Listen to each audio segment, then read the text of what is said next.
सही मुस्लिम में, सुनन नसाई में हदीस आ। सैयदना अबू हुरैरा रज़ियल्लाहु तआला अन्हु रिवायत फरमाइन था, मुझे सोने हबीब मदीने वाले साईं फरमायो, सलासतुन ला युकल्लिमुहुमुल्लाहु यौमल क़ियामते, टे माण्हुनि जो क़यामत जे ॾियारे अल्लाह उन्हनि सां ॻाल्हाईंदो ई न। रब उन्हनि सां कलाम न कंदो, ॻाल्हाईंदो ई न। वला युज़क्कीहिम, ऐं न इन्हनि टिनी खे पाक कंदो। वला यनज़ुरु इलैहिम, न वरी अल्लाह उन्हनि ॾे का रहमत जी नज़र खणी ॾिसंदो। वलहुम अज़ाबुन अलीम, ऐं इन्हनि टिनि माण्हुनि जे लाइ वॾो दर्दनाक अज़ाब हूंदो। न अल्लाह ॾिसंदो न अल्लाह ॻाल्हाईंदो न रब इन्हनि ॾे निहारींदो, न इन्हनि खे पाक कंदो, ऐं इन्हनि टिनी जे लाइ वॾो दर्दनाक अज़ाब हूंदो।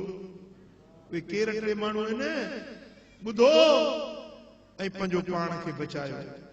साईं फरमाइनि था, शैख़ुन ज़ानिन, उहो माण्हू जेको कुराड़प में ज़िना करे।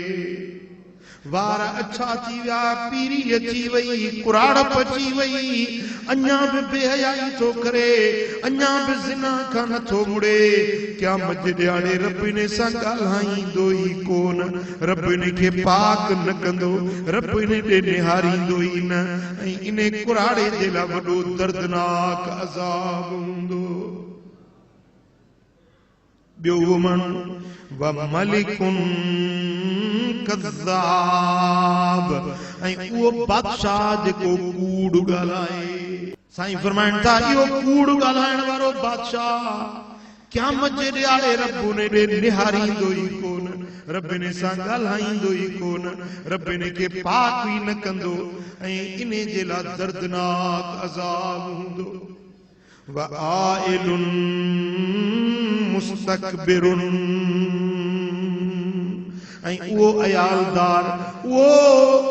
अयालदार जेको वॾाई तलब कंदड़ा, वॾाई करण वारो आहे, खुदी ऐं खुद पसंदी तकबर करण वारो आहे, इन माण्हू जे लाइ बि दर्दनाक अज़ाब हूंदो।